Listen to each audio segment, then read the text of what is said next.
Flow into gratitude as you watch and listen and feel this moment reaching into the quietest corners of your exhausted mind and reminding you that your body is not your enemy and never was. That beneath the heaviness and the delay and the numb scrolling and the sleepless nights and the silent emotional weight, your heart has still continued beating without applause. Your lungs have still continued breathing without recognition. Your nervous system has still continued fighting to keep you alive inside a world overflowing with pressure, noise, comparison, distraction, and invisible fatigue. And perhaps this alone deserves gratitude powerful enough to move you from stillness into motion, because fitness is not punishment for imperfection but gratitude expressed physically through movement.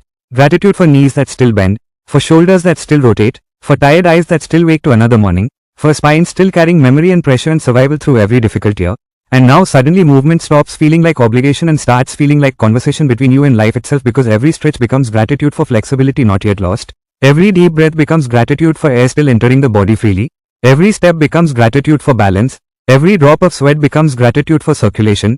Every moment of discipline becomes gratitude for the possibility of becoming stronger than yesterday's exhaustion.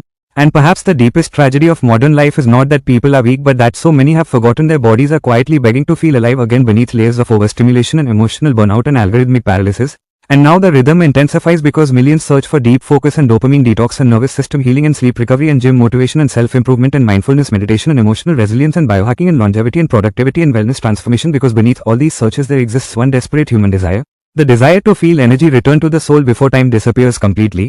And gratitude transforms this realization into power, because gratitude changes exercise into rebellion against despair, changes hydration into respect for life, changes recovery into intelligence, changes discipline into self-love with structure, changes consistency into trust rebuilt slowly between the body and the mind.